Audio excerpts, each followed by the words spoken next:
نہیں مانتے، ان میں کچھ چپ بیٹھے رہتے ہیں اور کچھ لڑنے کے لیے کھڑے ہو جاتے ہیں، دین سے دشمنی شروع کر دیتے ہیں، دین کو مٹانے کی کوشش شروع کر دیتے ہیں۔ تو تیسری سچائی سامنے آتی ہے کہ جب دین مٹایا جانے لگے تو کیا دین تلوار لے کے لڑتا ہے؟ کیا دین بندوق لے کے کھڑا ہوتا ہے؟ کیا دین قلم لے کے اپنی حمایت میں بیٹھ کے لکھتا ہے؟ نہیں کرتا۔ جب دین پہ حملہ ہوتا ہے تو دین بچتا نہیں ہے، بچایا جاتا ہے۔ میں نے آپ سے کیا تھا، صحیح ہے ماشاءاللہ، ساتھ ساتھ چلیں گے۔ تو دین کے 3 مرحلے ہیں، آتا نہیں ہے لایا جاتا ہے، پھیلتا نہیں ہے پھیلایا جاتا ہے، بچتا نہیں ہے بچایا جاتا ہے۔ بس اللہ نے 3 منصب اسی لیے ایجاد کیے، لانے اور پھیلانے کی ذمہ داری نبوت اور رسالت کے حوالے تھی، اور پھیلانے اور جب حملہ ہو تو اس کے بچانے کی ذمہ داری امامت کے حوالے تھی۔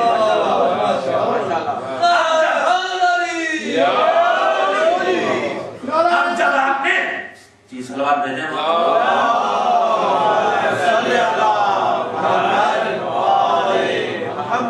یہاں تک محسوس کر لیا میری گزارش کو، تو میرا سوال کیا تھا کہ نبوت اور رسالت ختم کیوں ہو گئی اور امامت باقی کیوں ہے؟ جناب آدم کے پاس دین آیا، جناب آدم اپنی پوری زندگی گزارتے رہے، دنیا سے جانے لگے، تو کیا کوئی سند آئی ادھر سے کہ تمہارے ہاتھ میں دین کامل ہو گیا؟ نہیں آئی۔ جب دین کامل ہونے کی سند نہیں آئی تو اس کا مطلب ابھی سب نہیں آیا، وہاں سے رکھا ہے، جتنا دین ہے وہ سب نہیں آیا۔ جناب نوح آپ متوجہ ہیں، جناب نوح تک بات پہنچ گئی، جناب نوح نے بھی 950 سال نکال دیے زندگی کے تبلیغ دین میں، اتنی زحمتیں کی، اتنی مشکلات کا سامنا کیا، دنیا سے جانے لگے تو کوئی اللہ کی طرف سے انہیں یہ تمغہ نہیں ملا کہ دین تمہارے ہاتھوں میں کامل ہو گیا۔ اس کا مطلب یہ دین آیا ہے مگر پورا دین ابھی نہیں آیا ہے۔ بس اب میں تیزی سے بات کو مکمل کر دوں، سلسلہ آپ آگے بڑھتے دیکھتے رہیے۔ جناب عیسیٰ تک بھی سند تکمیل نہیں ملی، پیغمبر اکرم آ گئے دنیا میں، 13 سال مکے میں مشکلوں بھرا دور گزارا، اس کے بعد 10 سال مدینے میں بھی کچھ کم مشکلوں کی زندگی نہیں بسر کی، نہ جانے کتنی جنگیں لڑنا پڑی، نہ جانے کتنی زحمتیں آنسو اٹھانا پڑی، مگر حکم پہ حکم آتے رہے، پیغمبر پہنچاتے رہے، جنگیں لڑتے رہے، مسلمانوں کے مسائل کو حل کرتے رہے، غربت اور تنگدستی کی زندگی بسر کرتے رہے، فاقوں پہ فاقے کرتے رہے، مگر کہیں سند نہیں ملتی کہ دین کامل ہو گیا۔ آخری حد بھی کر ڈالا، پھر بھی تمغہ نہیں ملتا کہ دین کامل ہو گیا۔ واپس پلٹے، سب کو روکا، جو آگے گئے واپس بلاؤ، جو پیچھے رہ گئے ان کا انتظار کرو۔ سب سے بڑا عالم اسلام کو مجمع جمع کیا، منبر کی بلندی پہ چلے گئے، پورے دین کا پیغام پہنچایا، اپنے دنیا سے رخصت ہونے کی خبر دی، اور اس کے بعد ہاتھوں پر جوان علی کی اٹھا کے آواز دی، من کنت مولا ہو فہذا علی المولا۔ جیسے ہی منبر سے اترے آیت نازل ہوئی، الیوم اکملت لکم دینکم۔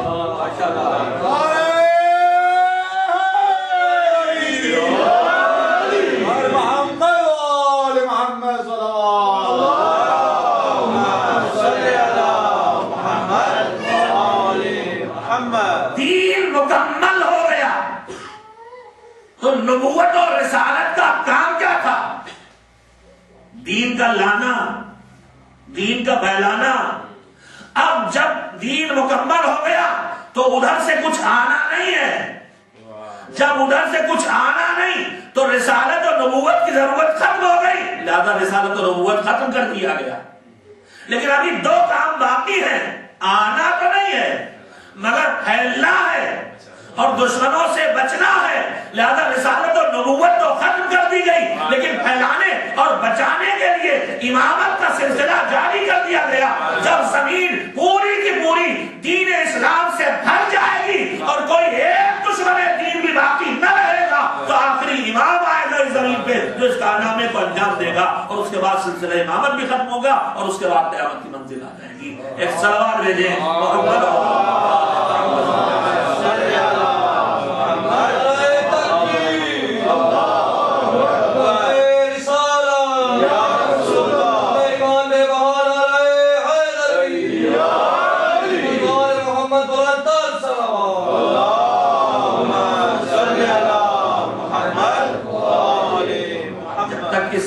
زمین پر گمراہی باقی ہے، جب تک اس زمین پر دین کے نہ ماننے والے موجود ہیں، جب تک اس زمین پر دین کا کوئی دشمن موجود ہے، کوئی نہ کوئی محافظ دین اور کوئی نہ کوئی حامی دین موجود ہونا ضروری ہے۔ آج جس امام کے غم منانے کے لیے ہم جمع ہوئے ہیں، اس نے بھی اپنے دور میں جو ہدایت کے کارنامے انجام دیے ہیں، جن کے تذکرے مختصراً کل میں نے ایک رخ آپ کے سامنے سے رکھا تھا کہ حکومت وقت نے اہل البیت علیہ السلام کے عظیم معنوی کردار اور فضائل و کمالات سے لبریز کردار کے مقابلے میں جو ڈمیاں تیار کرائی تھی، جو امیٹیشن تیار کرائے تھے، سید سجاد کے کارناموں میں ایک بڑا کارنامہ یہ ہے کہ ان کی نقاب کشائی کی ہے سید سجاد، اور دین کو کن حالات میں انہوں نے پہنچایا ہے، وہ دشوار ترین حالات۔ میں نے شاید کل یہ جملہ کہا ہو کہ دیکھیں، امام اس دنیا میں جب آتا ہے تو امام ہوتا ہے، ایسا نہیں ہے کہ بعد میں اللہ اس کو امام بناتا ہے۔ نبی جب اس دنیا میں آتا ہے تو نبی ہوتا ہے، رسول جب اس دنیا میں آتا ہے تو رسول ہوتا ہے، لیکن اللہ اس سے اس کی ڈیوٹی شروع کرنے کا حکم بعد میں دیتا ہے۔ نبی اور رسول کے لیے اسی کو بعثت کہتے ہیں۔ 40 سال کے سکوت کے بعد اب حکم ہوا کہ اب پیغام دین شروع کرو۔ امامت کی دنیا میں چونکہ پورا سلسلہ امامت ایک نسل میں ہے، باپ کے بعد بیٹا، بابا کے بعد اولاد امام ہے، لہذا جو امام اس وقت موجود ہے، ان کی موجودگی میں جو ان کا اگلی نسل کا امام ہوتا ہے، وہ امام ہوتا ہے لیکن امامت کی ذمہ داریاں اس پر نہیں ہوتی۔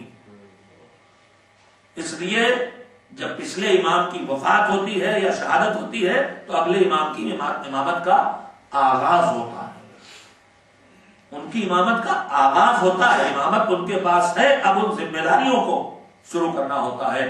12 اماموں کی تاریخ پہ آپ نظر ڈالیں، جو مشکل ترین آغاز ہے وہ سید سجاد کا۔ امامت کے آغاز میں ایک طرف وہ ظالم دشمن ہے جو جان کے لینے کے لیے درپے ہے، اور دوسری طرف وہ لٹا ہوا کنبہ ہے جس کی حفاظت کرنا ہے۔ ان حالات میں جس کی امامت کا آغاز ہوا ہے، جس کو بولنے کو پابندی، بھرے دربار میں جب یزید کی طرف سے سکھایا اور پڑھایا ہوا ملعون خطیب امیر المؤمنین اور اہل البیت علیہ السلام کی شان میں گستاخیاں کرتا ہے تو مولا اجازت دیتے ہیں کہ مجھے بھی اجازت دی جائے، روکتا ہے لیکن پھر مجبور ہو کے اجازت دینا پڑتی ہے، اور امام اس وقت موقع گفتگو ہوتا ہے۔ اس کے بعد بھی امام کو بہت کم موقع گفتگو ملا ہے۔ میں اس میں ایک جملہ آپ حضرات کی خدمت میں پھر کہنا چاہتا ہوں۔ ہمارے پاس جو اللہ کی طرف سے ملی ہوئی نعمتیں ہیں، ان میں ایک وہ ذخیرہ ہے جو معصومین کی زبان سے نکلی ہوئی دعائیں ہیں اور کلمات ہیں اور الفاظ ہیں، حدیث، ارشادات، خطبے، دعائیں۔ ان ذخیروں میں ایک ذخیرے سے ہم اور آپ سب کے سب واقف ہیں، جس کا نام نہج البلاغہ۔ نہج البلاغہ مولا کائنات کے خطبوں پر مشتمل ہے۔ بڑا حصہ مولا کے وہ خطبے ہیں، وہ تقریریں ہیں، وہ لیکچرز ہیں جو آپ نے مختلف مواقع پہ دیے ہیں۔ اس کے بعد دوسرا حصہ وہ خطوط ہیں جو آپ نے لکھے ہیں، اور اس کے بعد ایک مختصر سا حصہ وہ نشستوں اور ذاتی گفتگوؤں میں زبان سے نکلے ہوئے وہ قیمتی جملے ہیں جو ایک ایک سینٹنس ایک ایک جملہ ہے، لیکن وہ ایک ایک کتاب کے برابر ہے۔ میں آپ کی خدمت میں کہنا یہ چاہتا ہوں کہ خطبہ آدمی کب دیتا ہے؟ خطبہ کس کو کہتے ہیں؟ نماز جمعہ میں خطبہ ہوتا ہے۔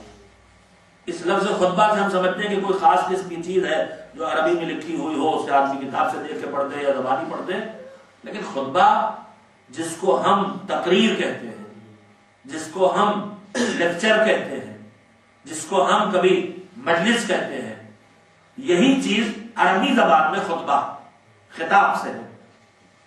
تو خطبہ یا تقریر یا لیکچر کس کے سامنے ہوگا؟ دیوار کے سامنے، درختوں کے سامنے نہیں، انسانوں کے سامنے، سننے والوں کے سامنے۔ تو خطبے کو، لیکچر کو سننے والا چاہیے، اور جب سننے والے مل جاتے ہیں تو خطیب کہاں جا کے بیٹھتا ہے؟ ممبر میں جا کے بیٹھتا ہے۔ تو جب سننے والے فراہم ہو جاتے ہیں تو خطیب ممبر پہ جا کے سننے والوں کی طرف رخ کر دیتا ہے۔ لیکن اگر سننے والے فراہم نہ ہو تو پھر خطیب نہیں بول سکے گا، مگر یہ ہے امت والا کہ کیا تقریر کریں، کیا بولیں، لوگ آئے نہیں، سننے والا ہے نہیں تو کیا بولیں۔ مگر یہ ہے امت والا۔ امت اور امامت میں یہی تو فرق ہے۔ امامت کو دیکھیے، جب امامت کو سننے والا ملا تو ممبر پر جا کے امام وقت نے گفتگو کی تو وہ نہج البلاغہ کہلائی۔ اور جب ایک ایسا دور آیا جب حکومتوں نے امامت کے پاس سے سننے والے چھین لیے تھے، کہا تم سننے والے انسانوں کو چھین لو گے مگر ہمارا سننے والا خدا کو ہے۔ ممبر کو چھوڑ کے مصلی پہ بیٹھ کے پروردگار کی طرف رخ کرتے، وہی گفتگو جو خطبوں کے ذریعے ہو رہی تھی وہی گفتگو دعاؤں کے ذریعے انجام دیتی۔ دادا کی گفتگو سے بیٹھی گئی تو نہج البلاغہ بن گئی، پوتے کی گفتگو سے بیٹھی گئی تو صحیفہ کاملہ تیار ہوا۔